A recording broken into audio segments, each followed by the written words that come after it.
All right, welcome. You're in the right spot, everybody. Cowboy Cliff Rogers here, putting another log on the fire. You're listening to Cliff's Kayfabe Campfire, episode 6. There we go. The numbers are starting to stack. If you've never listened to the show before, well, it's pretty simple. We're putting the spotlight on the indie scene of pro wrestling, depending on where you live, right? Anyway, most of the time, guys, we talk about shows and promotions all over the Arklatex region, but today we have a very special episode. Big show coming up December 10th, 2022 in Seguine, Texas, near New Braunfels. UWE High Voltage. It's going to be a big one, and my guest today is definitely a big star. He is a legend, if you will. I'm actually very honored to have him on the show. Biggest guest I've had so far.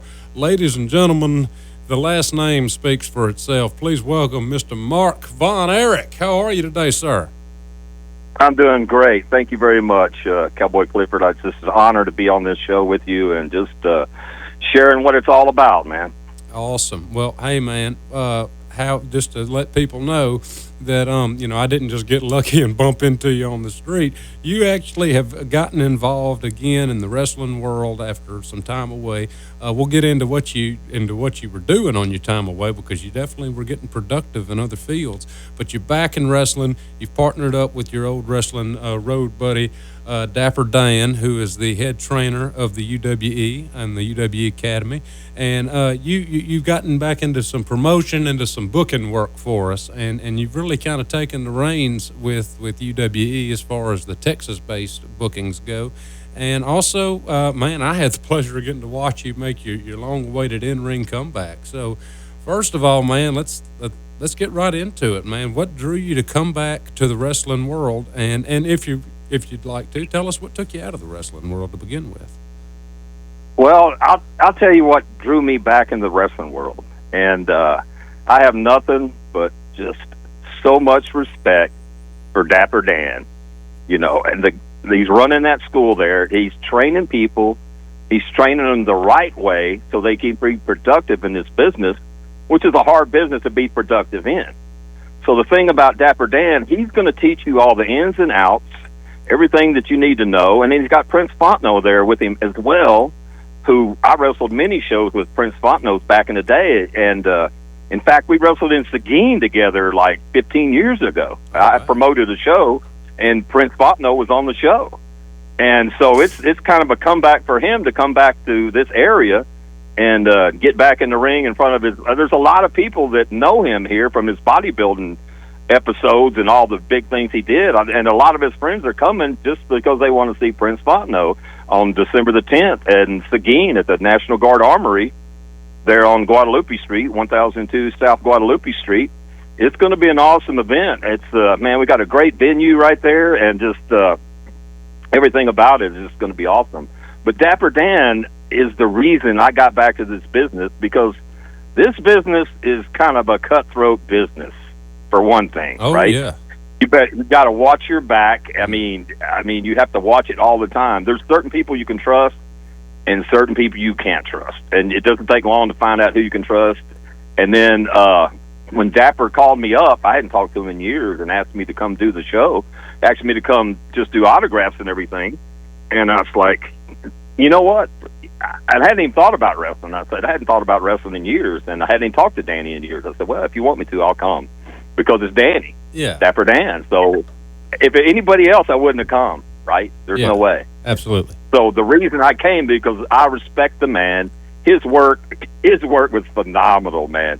He threw the best uppercut. He's got the best uppercut of anybody in the business. Oh, I felt Bar none.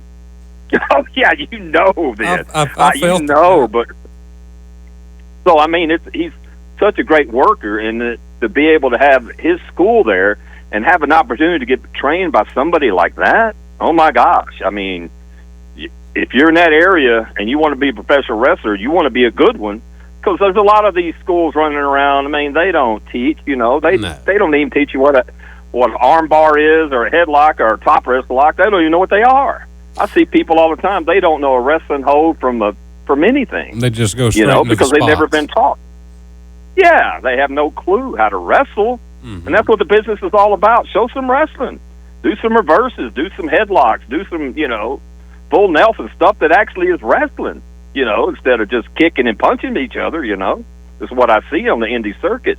Not when I went to Louisiana, that Alexandria, that first show, I was like, wow. I was like, you guys, man, his students, I was like totally impressed. I'm like, wow. But I understood why, because they had a great coach and a great trainer. Oh, yeah. And that makes all the difference in the world. You know who trained me? Johnny Valentine. Okay, yeah. Johnny Valentine, Greg's dad, trained me. So that's the reason I'm as good as I am, because I had a great coach. It makes all the difference in the world. You're going to get in this business, you better get a coach, a trusted coach that you can trust. And, because, man, you're putting your body on the line. You need to be with somebody that knows what they're doing.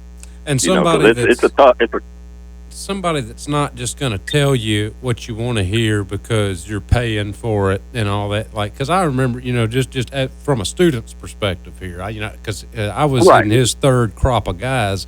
I remember being in there, and we'd be so proud of ourselves because we learned like 6 or 7 moves, and we'd be like, all right, let's throw it together. Dap's in here. Let's put on a little match. And he would he'd stand up and just say, stop, just stop. And then we'd be like, what? He's like, this is a bunch of crap, man. Y'all are just boom, boom, boom, boom. He's like, where's the story? And I'm like, well, you didn't teach us that. And he goes, oh, I didn't? He goes, well, I know I didn't teach you to just go to beating on each other. And we're like, yeah, okay, yeah, you're right. He's like, everything's got to make sense. None of this makes any sense. Why would you trip his leg and then go to beating on his head? Why would you give him a suplex and then put him in an ankle lock? Exactly. Exactly. And then that's kind of when we got it, we were like, huh. And he goes, y'all need to quit watching TV and playing the video games and think, if you were in a fight, man, what you going to do in that fight, Yeah, exactly. And it is a fight. I mean, come on. It's all about the fight. I mean, that's what I live for in the wrestling ring, is the fight. I want someone that's going to throw down with me. I want someone that gives me a challenge. I don't want someone I can just go out there and just beat up. I want somebody good. Oh, yeah. that can go out there and perform and do what we do, and it takes two. It really does. There's some people out there I've heard that go off the mentality of like, well, I am the show, I can make it work, I can make this match work. But at the end of the day, I've learned there is a lot of truth in that you're only as good as the person you're in there with. Sometime, I remember I had Go ahead. Yeah, let me tell you something. You know how many times I wrestled Dapper Dan? It's got to be at least at the century mark. I know I've wrestled him 100 times over the years. In all the states, too, believe me. We've wrestled all over the place. But my favorite place, it always has been and always will be, to wrestle in Louisiana, man. The Louisiana fans are the best ever. I've wrestled all over the world, man, but something about those Raging Cajuns getting excited and wound up, man, there ain't nothing like a Cajun crowd, man. It's the best. And Love 'em. with the landscape of the legality around here, a lot of guys choose not to run because of the red tape. So that being said, those Cajun fans are almost starved for it. Like, it's not, unless you live in New Orleans and you're near the Wildcat area where they run, you got to wait on that once a year WWE show to come through town. So now that UWE's here and we're running shows, I mean, dude, you're right. These people are coming in there. They don't care who's in the ring. They just want to see some action. They are just starved for some good local indie wrestling. Yeah, let me tell you something that you need to realize about this business. It's all about entertaining the people that are there at the show, right? It's all about those people. They paid money to come watch you, so they expect something out of you, and you need to give them what they expect, and they expect a good show from top to bottom, everybody working hard, putting the stuff in there, and entertaining and having a good time. And what I like about UWE is, it's family friendly. There's not a bunch of cussing and all that going on, which I hate that. There's no reason to cuss in this business. No, there's not. I mean, you used to cuss in this business, they would fine you. Yeah. Paul Bosch used to fine the guys like $1,000 every time if they ever said a cuss word on the show. Man. Yeah, so that'll make you shut up after a while. You know what I mean? Your fine's more than your fee. That'll get your attention. Yeah, exactly. Well, yeah, it's like I've told people before with it. A a lot of people think in order to be a good heel, you got to go out there and bleep, bleep, bleep. And then a lot of people that want to be that cool baby face like Stone Cold Steve Austin think that you got to, give me a yeah, and all that. But then I tell people, I was like, Stone Cold Steve Austin didn't have to do that. It just kind of happened to roll off his tongue. If you're really that bad beer drinking, butt kicking guy that can get it done, what's one word going to change? You can literally say anything because it's about the facial expression. It's about mainly the body movement, about the intensity, about that piercing stare. The words are just kind of the sprinkles on top. And so I've seen plenty of guys on YouTube videos and stuff that are out there trying to get over as this scary heel, but really it's like, man, this is the laziest promo. They're just saying every cuss word twice, Yeah, and let me tell you something. The best guy that cuts the best promo is Black Bart, which is at that Alexandria show. Black Bart would have cut a promo, and you'll swear that he cussed the whole time, and he never said one cuss word. He'd say dadgum or hot dog or whatever, but he never actually says a cuss word, but he's so intense. Oh, yeah. The way he says everything, you think he is, but he doesn't. He will not cuss. He's the best at that. I mean, he gets so intense. His promos are the best of the best, I have seen, but he doesn't use the cuss word. He don't need to. He gets himself over by his mannerisms and what he says and how he acts. I have seen that man come out, and at the Alexander show, we keep mentioning the Wrestling for Wreaths. Actually, it was August 27th, 2022. Was that when you can find that on the UWE YouTube page? Great selection of matches. But Bart came out with you. Actually, you teamed up with a guy named American Ranger, and y'all came out.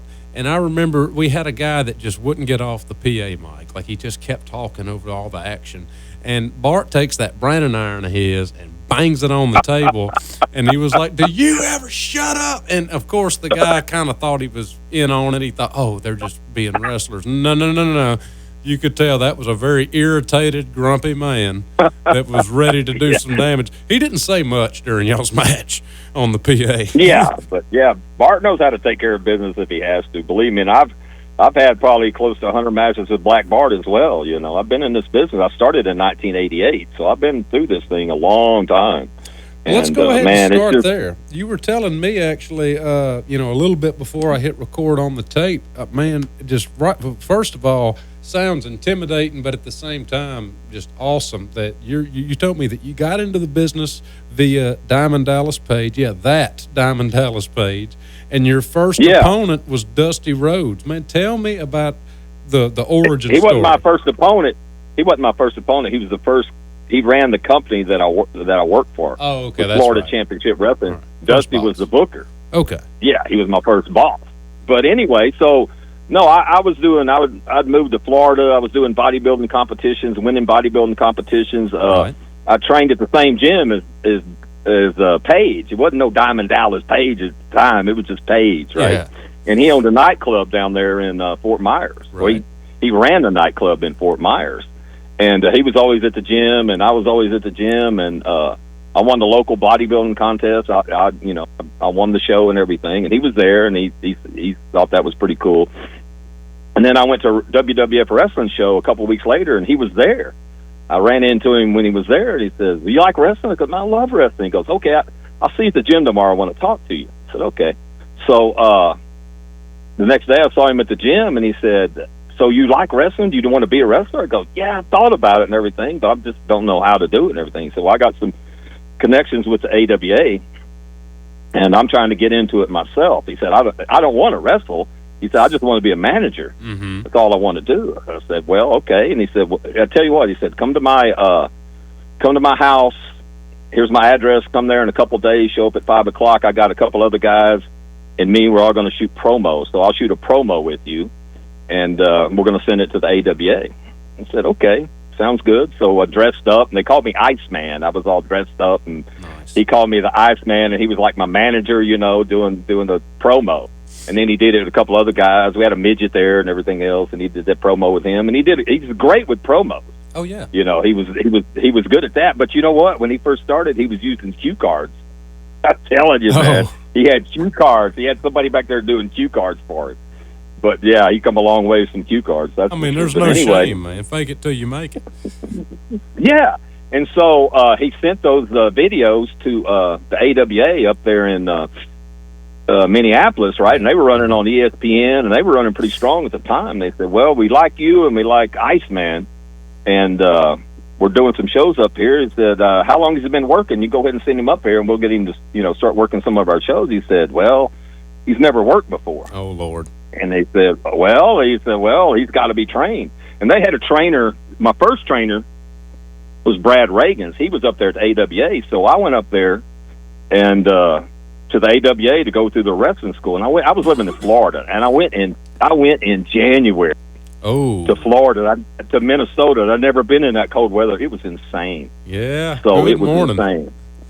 Yeah. And he trained, JBL was one of his big students. JBL got trained from Brad Reagan's, and the Nasty Boys were trained from Brad Reagan's, and several other people, but that's some of the notable people. Yeah. But anyway, when I got to camp, there was 15 of us. Mm-hmm. And he said, all right, guys, this is I'm going to let you know this is going to be tough, but, you want to be a professional wrestler, that's the way you got to be. And so you had to pay all your money up front. He had to make sure your checks were cleared, everything was done before he even let you get started. But anyway, we started. Jerry Lynn was another. He was in the same school I was in. Oh, yeah, at the same time, Jerry Lynn was there. So, yeah, I got some, I know a lot of people in this business. So anyway, we went through that course, and there, like I said, it was 12-week course, 3 hours a day, 5 days a week, Monday through Friday, 3 hours of brutal, hard work. So anyway, we started with 15, and only 4 of us made it to the end. Oh, and wow. I was one of them. Jerry Lynn was one of them, and I can't remember the other guys. But we made it all the way to the end, and oh my gosh, and it was the toughest. That's just that era, just that old school style of it. That since we were talking about UWE training, and now you're involved with that stuff, I want to tell everybody out there that's expecting some wrestling training. That's not what we went through, but man, we were all expecting that because we've seen the documentaries and the podcast of legends like yourself talking about stuff like that. So when we went to our first tryout for Danny Davis over for Dapper Dan at the UWE, we were just like, man, okay, they're going to run us till we puke. Somebody's going to cry. It's going to be terrible, and Dap was more of a, hey, if you're in shape already, you already got a solid build, I'm going to let you keep working out because it's working for you. I'm going to teach you how to wrestle. So, he wasn't just running you just to do it. But, man, he told us some similar horror stories as well. That wrestling training back then, it's almost like they had, like, a goal in mind. Like, I bet I can whittle it down to 5 guys. I bet you I can do that. That's what he did. And once he whittled it down to 4, and once he whittled it down to 4, that first, 6 or 8 weeks until he whittled down to 4, it was just brutal. We had to shoot on each other and everything. I'm telling you, it was crazy. And but once he got through with that, he got down to 4 people. Then he started showing us all the ins and outs, all the holes, how to set things up, how to do this, how to do that. And man, we learned so much in those last 4 or 5 weeks. It was incredible, man. It was incredible. It was so good. It's like one of those things, where you're going through it, and you're just like, at some point you might even question, like, what am I even doing here still? And then you just look at yourself in the mirror, and then you see what you're doing in the ring, and you're like, oh my God, is that me? Like, am I doing this right now? And then you're very appreciative of what all you had to go through. We had a few. And he had your money too. And he had your money too. Oh well, yeah. That's always a great reason to stay, right? We had a few guys that I've gotten to play, and I'm one of them. When I started, I had a lot of polish that needed on, and I had to get back in shape, let's be honest. And so I actually looked at one of my side-by-sides from when I started to maybe about 10 years in. I'd had 10 months in, where I'd had about 3 matches and a whole lot. Really, if you count practicing, sparring, a couple dozen. If you count actual in front of people shows, about 3. And I looked at that picture, and I was like, my God, I don't even recognize myself in that picture, So that just goes to show, Dapper Dan, like I said, he would let you kind of work at your own pace. If he can tell that you work out in the gym, you keep doing what you're doing. But I've seen him pull out some of that old Ivan Putski style training on some guys that needed some cardio, and I've seen them run those ropes until they're just like, please, no more. And he's like, I didn't hear no bell, son. Keep going, I've seen the Ivan Putski, the 80s style training, and I'm glad I was always in enough shape I didn't have to go through that part. Yeah. So let me tell you how important your trainer is. Mm-hmm. I'm going to touch on this and let you know and let everybody out there know this is the most important decision you can ever make is who you pick to be your trainer. This is the most important decision because when you mention the name of who trained you, if he's not known or no one even knows who he is, what has that done for you? Exactly. That hasn't done absolutely nothing. So I got trained by Brad Reagan.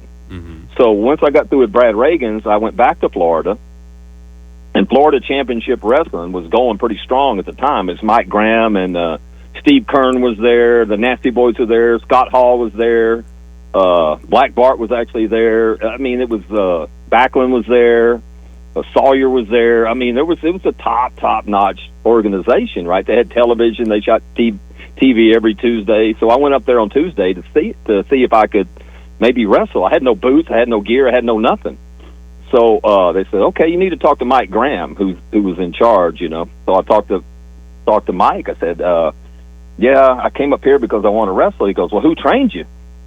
I said, Brad Reagan's. He goes, you made it through the school? I go, yeah, I made it through the school. He goes, so Brad Reagan's trained you, right? That's what you're saying? I go, yes, sir, that's what I'm saying. He says, okay, you'll wrestle tonight then. Mm-hmm. I'm like, what? And it was television. Oh, wow. And my first night I was there, he said, no, he trained you. You know what you're doing. Otherwise, you wouldn't have made it through the camp. If you said Brad Reagan's trained you, okay, we're going to get you some boots, we'll get you some trunks, and you're going to go out there and you're going to work. Absolutely. Like, okay, so if Brad Reagan hadn't trained me, I'd have never had a chance. And right? That's also how you would catch a liar, too. Because if you hadn't been trained by Brad Reagan's and you got a deer in the headlights look, they know you're lying. Oh, yeah, they can see right through all that, right? Uh-huh. So anyway, I was getting ready to go out. Mickey J was the referee. He was a big-time referee in the business. Mickey J was the ref. So, I mean, I'm dropping names, but they were there. So anyway, they had a place that would you get ready to go out in the ring, and there this red light would come on and spin above your head. That means open the doors and go out. Mm-hmm. Well, Mike Graham came up to me. I'm nervous, of course, right? I'm fixing to go on television. Yeah. I've never been in I've never done a match before, right? Yeah. So I'm nervous as I can be. I'm standing with Mickey J, and Mike Graham walks up to me, and he goes, you know what? You're probably thinking if you screw this up tonight that you will never be back. And he said, guess what? You won't. Oh. And he turned around and walked off. You talk about put the pressure on you, and as soon as he said that, the light came on. Oh, yeah. And there I went. But you know what? Everything that my coach had taught me, it all came together when I went out there. I did all the things that he taught me. And oh my God, when I was through, Mike said, come here, I need to talk to you. I said, okay. I didn't know what he was up to. He said, come in my office, I need to talk to you. I said, man, that was a great match. Great first match. You had everything together. Obviously, Brad trained you well. He said, you need to come tomorrow morning. You need to be here at 10 o'clock. We're going on the road. We're going to be going to Orlando, and I want you to go with us. As a matter of fact, you need to start planning to go with us just about every day. I was like, what? He said, yeah, we're going to be on the road. We wrestle 6 or 7 days a week, and I want you to be part of this crew. I said, wow, awesome. So I went home, got all my stuff, packed my bags, and, man, went on the road. Yeah. I wrestled we wrestled 6 or 7 days a week, every week, in a different town. We did 2 towns the same, but all the rest of them were all over the state of Florida. So what a way to break in, So awesome. When you broke in that way and just, so there you are, Florida Championship Wrestling, which, my generation, the younger people that are, later 20s, early 30s, that we remember FCW as the WWE feeder league, but it started as its own standalone thing back and it was running strong. And when you go, so there you are, you just accepted your job, every mother's worst nightmare, you basically just joined the circus here. And yeah, I did. What was the gimmick? Because I know you didn't start off as Mark Von Erich. What was the original gimmick? No, they called me Iceman. Then they called me Dice Man. And see what happened was then Diamond Dallas got his gimmick going, and he's come up there and started managing people. Mm-hmm. You know, after I was wrestling, he came up and started managing people. He was managing me. You know, he was always coming up with the stuff. Well, then about that time, Dusty Rhodes showed up and took over the booking. Mm-hmm. And man, things started just going like crazy. The crowds like doubled, and man, it was so good. They bringing in Terry Funk. I mean, they were bringing in some people, man, some top notch. Bam Bam Bigelow. I mean, they were bringing in some top notch people, man. So these shows kept getting bigger and bigger, and more people were coming, man. So I was getting to wrestle in front of thousands of people. So it was like, oh my gosh. I mean, I was a curtain jerk, but I started the show, but I didn't care, man. I got to wrestle in front of those people, and I got to go on the road with that group of people, man. I was on the road with them, Absolutely. And the thing that meant so much to me was Brian Knobs of the Nasty Boys, right? Mm-hmm. He took care of me. He looked out for me, and he wouldn't let no one pull no ribs on me because being a rookie and everything, they're always pulling ribs and doing things to you. Oh, wow. But he got up in front of everybody and told everybody, don't nobody mess with him because he's my buddy. Okay, yeah. If you mess with him, you mess with me, and no one ever messed with me, man. There you go. Yeah, I can only, the scene is, it's calmed down a little bit as far as things like that, but oh man, it's still the wrestling scene. I mean, nowadays us rookies, we just kind of rib each other. We just nobody cares if it's rookie on rookie. But I can only imagine back in those days, man. You just kind of had to watch out, make sure that the older guys weren't going to try to take advantage of you, that kind of thing. Oh yeah, and they will. But it's so. That's why it's so important to have the right coach. I would have never got a job. Mm-hmm. Right? If I had said, they said, who trained you? And I mentioned some name no one ever heard of, they'd say, hit the door, man. Yeah. Hit the door. Yeah. Now if you say Dapper Dan trained me, Mark Von Erich trained me, Prince Fontenot trained me, okay, that means something. Mm-hmm. Right? Just not some, street punk hustler thinks he's a wrestler out there running around. All these guys think I've been to these indie shows. I've been to the indie shows lately and seen some stuff, man. Those guys don't have a clue how to work. Yeah. They have no clue. They don't know psychology. They don't know ring smarts. They don't know anything. And, that's what I was so impressed with Danny and his group and everything that's going on. That's why I came on board. It's because of Danny, with Dapper Dan. And then you got James Beard. Oh, yeah. The head referee heading everything up. So, oh, my gosh. That's two of the best people in the business right there. To have those two together, man, I'm proud to be part of it, and you should be too. And everybody that's involved in this, you got to realize, man, you're working with some of the best. In business, people that got respect. If you want to go somewhere in the business, come on, we're on the Roku channel now. We're going global television. Where does all that come from? It definitely comes from hard effort. Before you actually joined up with UWE, me being a guy that, originally from Texas, but ended up spending a lot of time in central Louisiana with family and stuff. Growing up around here, it's like it's always kind of been a niche thing. And then when we see that there's going to be pro wrestling, of course, everyone starts making the jokes. Like, oh, what redneck are they going to find to get in there and do all that?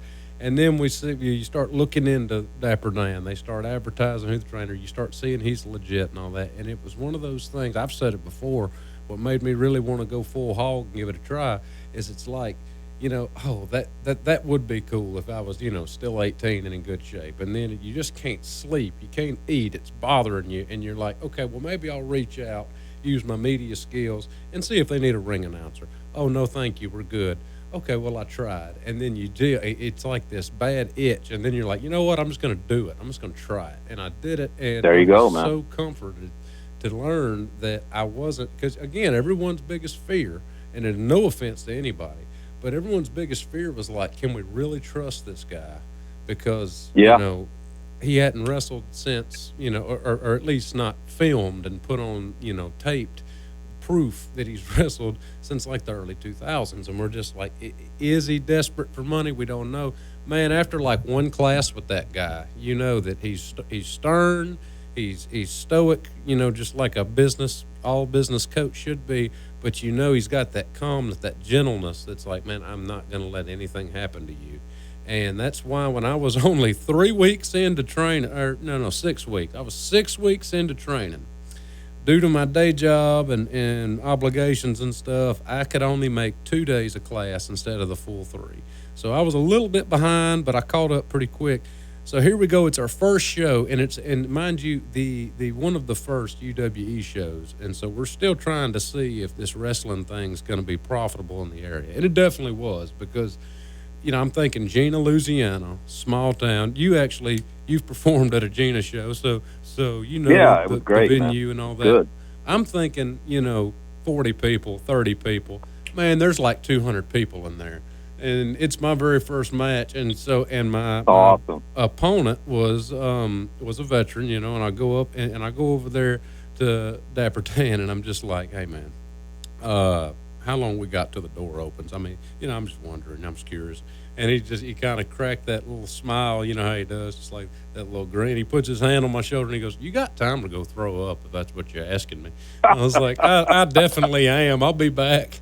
I mean, dude, it hits you because I mean, I'm sure you felt what I felt, but times 100, because I wasn't going out on national television.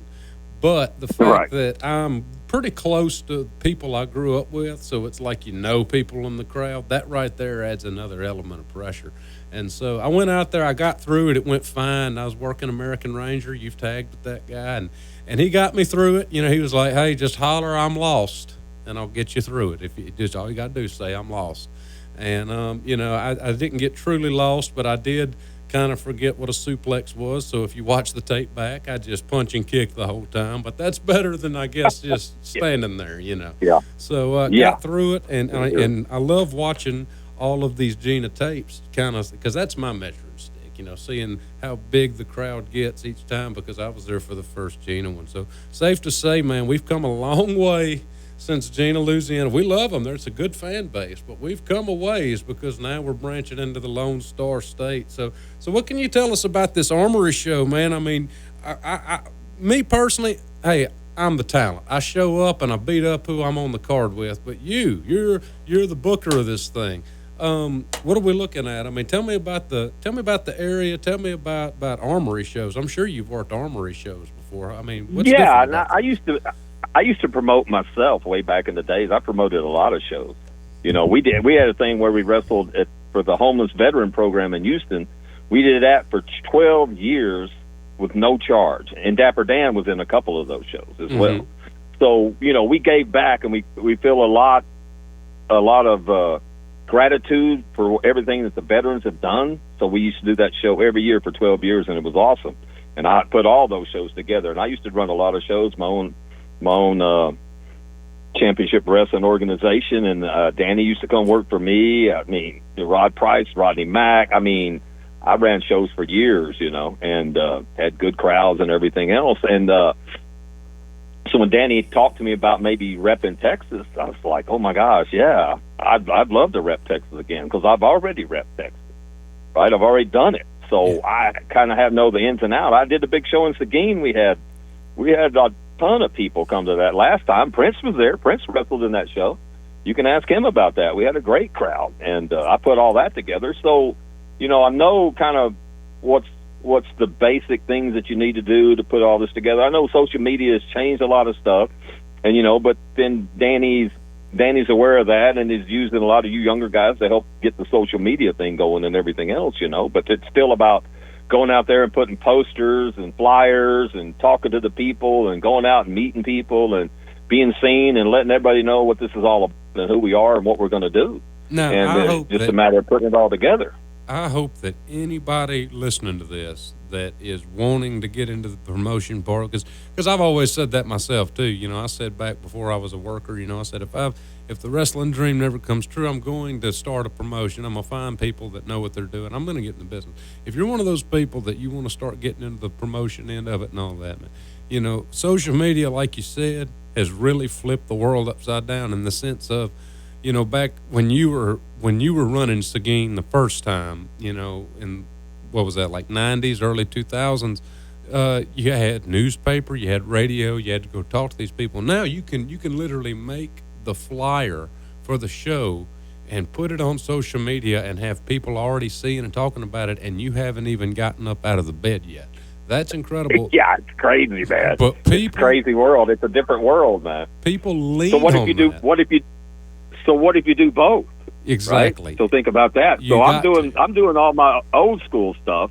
And then Dapper's putting together, and you guys are helping him put together all this new style social media stuff. So between we throw the two things together, we can't lose. You see, I tell people all the time, don't let it be a crutch, because at the end of the day, if you actually do study social media, that's actually a course in college now, is social media studies and stuff, or social media marketing. When you really study it, you've got to look at, like, how many people you're reaching, how many are actually clicking on it, how many are just looking at it. And people get, like, oh, I got 100 likes, I'm good. No, not really, because out of all those likes, how many people are actually in the Seguine area? So at the end of the day, you've got to spend your money. You've got to invest money in it to reach that area. But if you're not pounding the pavement, talking to radio stations, and having the people of where you're going invested and all that, so the way I see it, in order to have a big, successful indie promotion, you have to have that balance of new and old. I've seen too many great shows that had good indie talent that had names and big fees, and they've lost a ton of money on the shows because they relied too heavily on, oh, well, I just made a Facebook post, we're fine. Well, okay, have you talked to anybody? Have you gotten sponsors? Have you gotten a local car dealership to sponsor? Oh, no, I don't have to. I just got Facebook. Oh, brother, you're not going to get anybody in the door if that's all you do. Yeah. Yeah, I mean, you cannot do too much promotion. That's what I've learned as a promoter. You cannot do too much. You do everything you can think of and then do some more, and you still haven't done enough. You know what I mean? It's just like you never let up. Once you start promoting a show, you don't let up till it's over. You got to push, and the closer it gets, the harder you got to push. People don't realize that. It's a chore. And it's a job. It's even harder when you don't have people like yourself on there, because, it's a big help, not only just having guys like yourself. Now, of course, you're located a pretty good number of hours away from the training facility, so, you don't get the opportunity to get hands-on. But having guys like you give tips, and guys like Prince Fontenot getting there and teach, this is how you properly slam somebody and stuff. Other than just bringing that to the table, people don't understand how important it is just having your face on the poster. Because like you said, Prince, I mean, just that guy alone, that's probably 20 people that remember him. And then that's probably another 30. I noticed Go ahead. So, Cowboy, I noticed your picture was on the poster as well, huh? Well, hopefully that's going to draw in a good 15, 25, Man, I'm telling you, well, some people just like cowboys, though. You know what I mean? Who knows how many people that can draw? Right. You got to have variety. It's not everybody's a cowboy. Not everybody's a good-looking, built person, and not everybody's, you need black, you need white, you need all colors, It's like, there's, you just got to cover everything, And I've also learned it's not great to put the whole roster, because you got to save some of you guys as a good surprise, right? Yeah. Yeah, and the thing is, I wouldn't get behind this whole thing if I didn't think that the guys that Dapper has were very talented. And y'all are just going to get better. I watched your match, I watched your stuff. I mean, if I thought something needed to be said, I would say something. But, I thought your stuff was good and solid, man. So, I'm watching you guys. I'm seeing what you're doing. And if I see something that maybe you need a little help with, a little critique, I'm going to tell you. Because I'm going to be honest with you. I just want you to be the best that you can be. I had people helping me, critiquing me. They used to watch my match. I asked Steve Kern to watch my matches for me. He would watch my match, and when it was all over, I'd go to the dressing room, and he would actually go out there and watch my match, and then I'd go in the dressing room, and he'd talk to me. And tell me what I thought I did well, what I thought I did bad, and what I could do to make it better. And, oh, my gosh, I mean, when you have somebody that's been in the business 20-plus years helping you to put your stuff together, it makes a world of difference. And that's what I'm talking about with Dapper Dan and Prince Fontenot and myself. I mean, we want all of you to succeed. You would not be in this organization if Dapper Dan didn't think you were going to be successful in this organization. He wouldn't have you there. You know what I mean? Yes, sir. Because he wouldn't waste your time, with you and blow a bunch of smoke, on you and let you think that you're going to be the best thing, next to sliced bread. I mean, Danny's going to tell it like it is. You need a coach that can be straight up with you, and tell you straight up. He's done that to me when I was starting off, and he still does, if he sees something that's off. But, I was in there working on something one time, and I know what it was. It was a drop kick. I just learned how to do them, and I go up, and I hadn't figured out how to do that twist, so I'm just landing, just falling straight down. I'm like, man, Dap, I got up there that time. What'd you think of it? He goes, man, well, you want me to sugarcoat it, or you just want me to tell you? I'm like, well, I guess I want you to tell you. Look like crap. Don't ever do that in one of my shows. And I'm like, I've been doubling up on the squats, man. He goes, well, you told me you didn't want me to sugarcoat it, But, that's saving me. That's saving my career because somebody that doesn't care, yeah, go ahead, throw the drop kick. It looks good enough. You land right on your hip. There goes your hip. Here comes the medical bills. And all of that could have been saved. And also you look stupid on camera. And all of that can be avoided if you just have a coach that's not afraid to just be like, hey, man, right. If I didn't love you, if I didn't care about your bodily safety, then I wouldn't say anything. But don't ever throw that drop kick. Don't ever do that clothesline, And he so let's talk about a little. Go ahead. Yeah, let's talk a little bit about the promotion itself, right? Yeah. It's what we got coming up on December the 10th. It's a National Guard Armory. Yeah. I didn't just pick the National Guard Armory out of, just pick it out of thin air. I did it for a reason, right? So we're doing this show, and the National Guard, the people are going to be there, right? They're going to actually be doing some recruiting as well. Oh, wow. So I didn't just do this out of the blue just because I thought it was a cool place. No, I got so much respect for the veterans and the military and everything they do, just like we did the wrestling for Reese. When Danny told me that, I didn't hesitate to come because what they did and how many they helped out financially with the wrestling for Reese, or what we're part of this thing going on in Seguine. We're helping some of these recruiters. They got what they call the girl that runs it over there. Kelly was telling me about the Weekend Warriors, and I was like, what is that? And she goes, they're like our students. They're not in the military yet, but we work with them and we train them just about every weekend or every other weekend. We train them and drill them and get them in shape and do things for them and get them prepared and prepped for the military. And some of them are like 17, 18. They're not even out of high school yet, right? Oh, wow. But their goal is to be in the military. And I think that's such a cool thing that you can find someone at that age that can be so important to protecting our country and protecting us, and to be able to work with them and get them where they need to be, kind of like the coaches work with the wrestlers so where they need to be, right? Yeah. So we got these recruiters are working with these people and helping them to be part of our military, which is so cool. And those guys are going to be there. We hooked them up with some free tickets so they can come. The Weekend Warriors are going to be able to come to the show. Man, so that's pretty awesome. That's going to be awesome. That's always that's going to be awesome. That's always one of my favorite things about watching WWE growing up, was always the tribute to the troop show. So this is in a way kind of like a UWE tribute to the Weekend Warriors, because those guys work hard. Yeah, they do, and they're just like, their coach, like the people that coach them, is just like our coach. He wants us to succeed just like they want those guys to succeed and be prepared for what they're fixing to go into, right? If you have a little bit of preparation, it's good. It's going to help you when you get there. And so we're backing them up, and it's just the venue is National Guard Armory. It's a safe place, right? No one's coming. You ain't got to worry about terrorists or anything going on when you're in the National Guard Armory. You know what I'm saying?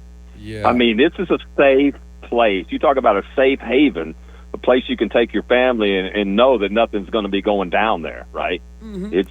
It's a military base, sort of, you know what I mean, in the city. So it's just a safe place. It's a good place. It's a good venue, and it's just it's a good place all around to wrestle, and that's why I picked that venue. So I picked it for a reason. High school and college age, young adult, older adult age that's going to be at this show, will there maybe be like a recruitment opportunity, or like will there be people there if they're maybe interested in serving one day to kind of talk to that'll maybe be set up at the show? Exactly. Awesome. You. I've already got that set up, buddy. Come on, Cowboy. I got it set up. Look, I didn't want to speak something that wasn't true. I got to check with the source, right? But there you go, that's man. Awesome. Straight from the horse's mouth, huh? So that's right. So if you're going to be coming out to Seguine, Texas on December 10th, and maybe you've thought, man, I could, the National Guard, I should have done that a few years ago. If you come watch the wrestling show, hang out, I'm sure at intermission, there will be people there that can get you in some boots, man, not wrestling boots. They can get you in some Army boots and get you out. So if you've ever thought about, or maybe a family member, a kid, getting ready to graduate high school, man, he don't know what he wants to do. Bring him to the wrestling show. You don't have to force him or nothing, and then just let him be like, wow. Those guys sitting front row, you're telling me they're going to be in the Army? Huh. Well, hey, yeah, if you want to do that, the recruiter's going to be set up right over at intermission.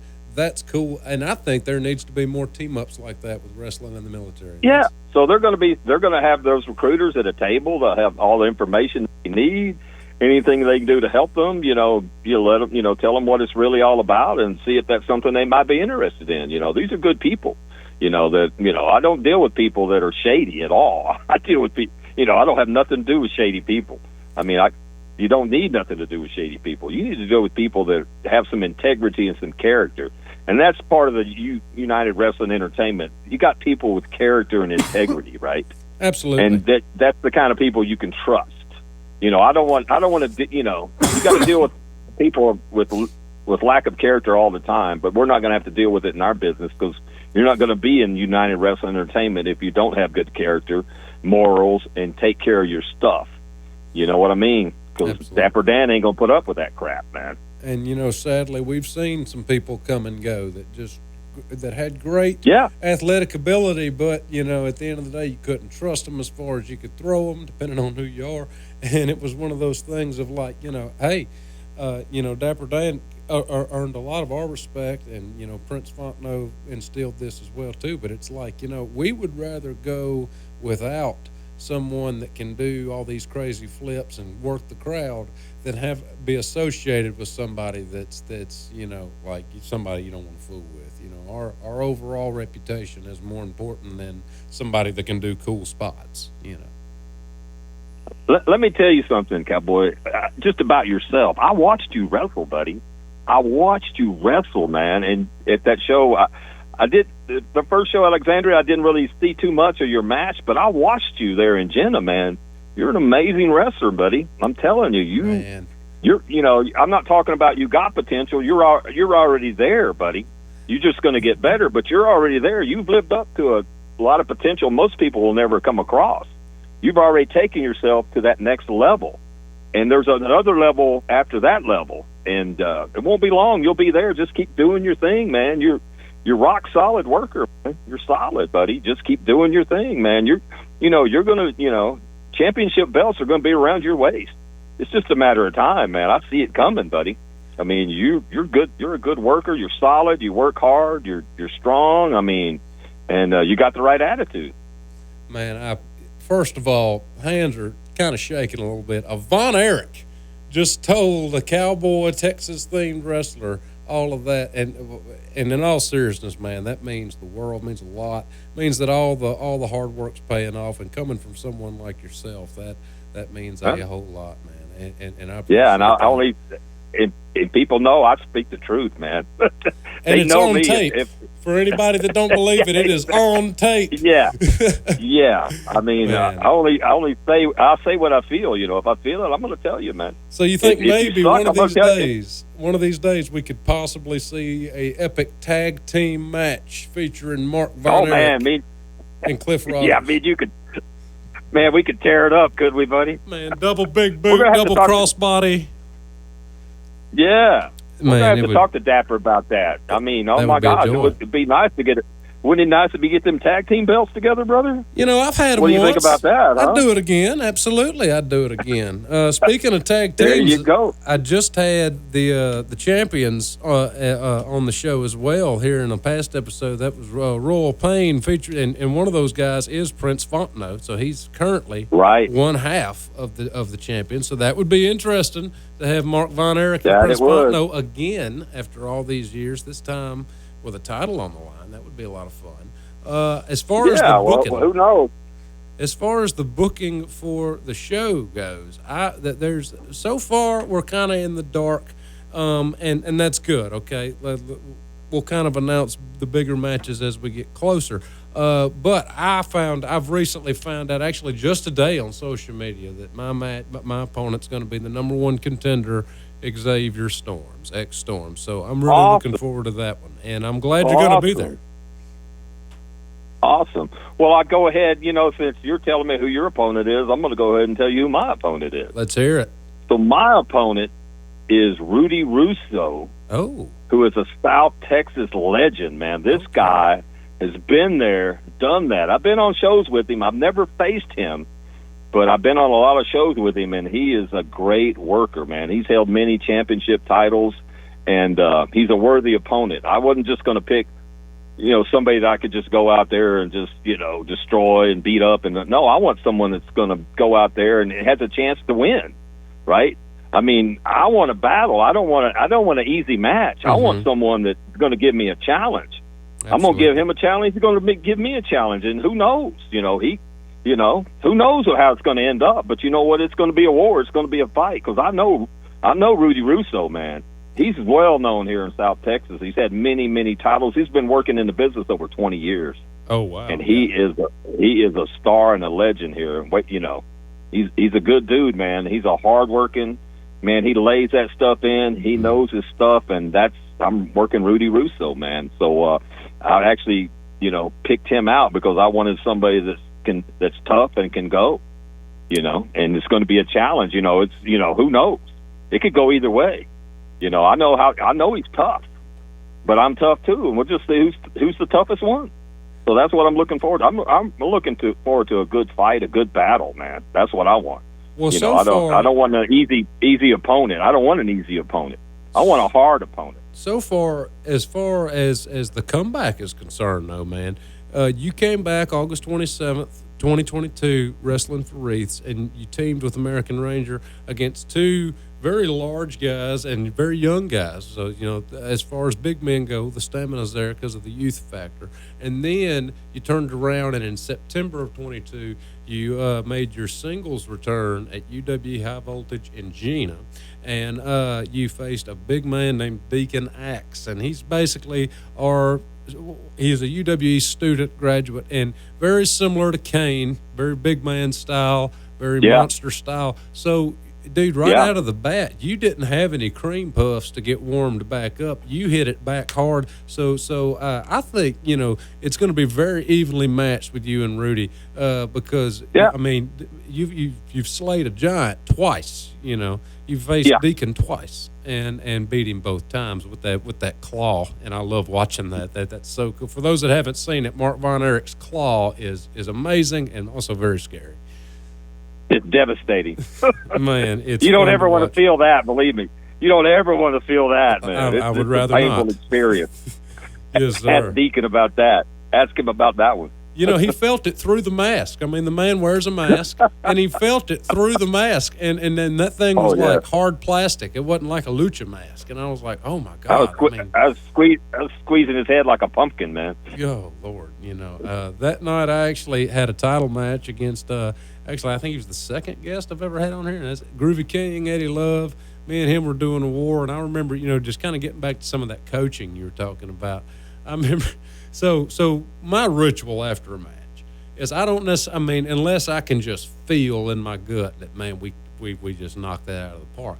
I don't really celebrate until I go talk to at least, first guy on my list is James Beard. I gotta go talk to Mr. James. Oh, yeah. And be like, yay or nay.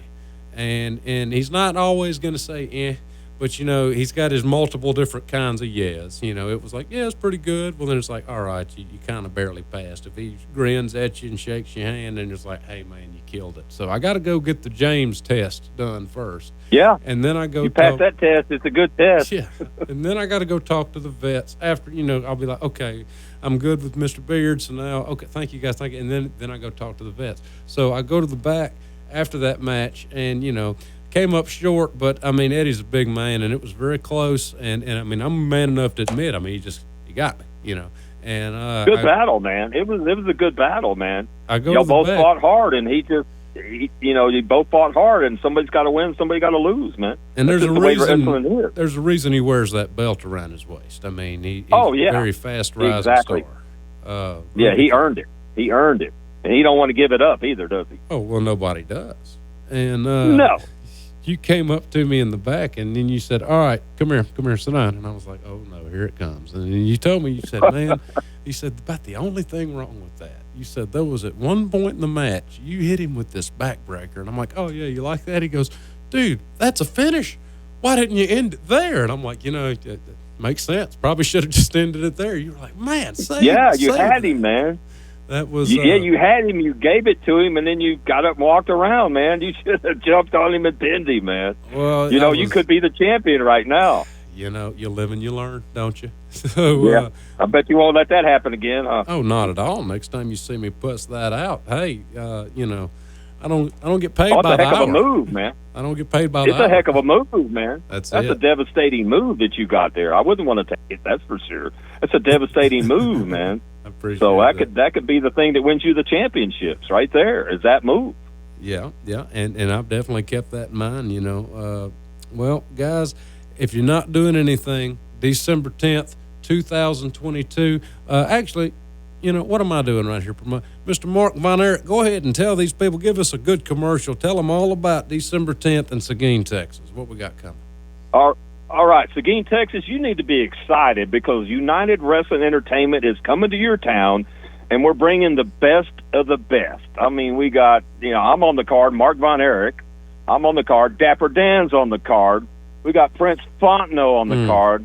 We got Rudy Russo on the card, who's a South Texas legend, going to be there. We got a couple luchadors coming in from Mexico. Here we go. We have a card that's going to be phenomenal. Oh. It is going to be so good. We're going to have 6 matches, and it's going to be located right there at the National Guard Armory, 1002 South Guadalupe Street, right there in Seguine, right next to the Coliseum. And you can get your tickets at Gaines Bakery right here in New Braunfels. General admission tickets are only $20, right? $20. Kids 12 and under is only $10. There you go. That's a bargain, man. And, that is one heck of a bargain. It's a good, safe place to go to. It's going to be fun. It's going to be a good time. It's going to start at 7 o'clock. You can come in about 5:30, meet some of the wrestlers, talk, walk around, just see everything that's going on. It's going to be an awesome event. And, we're looking forward to being there and entertaining you and going back to showing what old school wrestling is all about. I'm all about old school, And it's not just because I'm old. It's because old school wrestling is the best wrestling. Always has been, always will be. It still works, and it always will work. That's it. I mean, and there's a reason why they still offer all that stuff on all the channels, like whatever streaming service you got, even the WWE Network on Peacock, even they have a big library of that old school stuff, and it's always in the recommended tab because it gets all the views. People like watching that Mid-South, that WCCW, that Florida Championship Wrestling, the AWA, and back then it was depending on where you lived, I mean, if you're a Yankee up north, you're an AWA guy. If you're a Louisiana boy, you're a Mid-South guy, And I love how the Indies is kind of bringing that back a little bit, kind of breathing life back into the variety of wrestling. For so long it was so corporate, Yeah, I mean, there's nothing like the Freebirds, Terry Gordy and Michael Hayes, the Road Warriors, and just those guys, man. Stone Cold, there's Ric Flair, those guys were just amazing people that, you just love to work. Billy Superstar Graham was my big hero. Was Billy Superstar Graham, man. I used to watch him when I was a little kid and just be awed and amazed, and he'd go out there. And Ivan Putski, I worked for Ivan Putski. I mean, these guys, man, that's the style I like. That's like rough and tough, and let's rough it up, man. Texas style, you're going to come out of there beat up and banged up. Hell, you're going to be hurt. I mean, but you're not going to be injured. But you're going to be hurt. I mean, you're going to be hurt because, we lay that stuff in there, man. If you can't take it, well, maybe you need to be in another sport. Right. It's not ballet. I'm just saying. It's not ballet. All right, guys. Well, the fire's getting a little dim here. We're going to go ahead and put it out.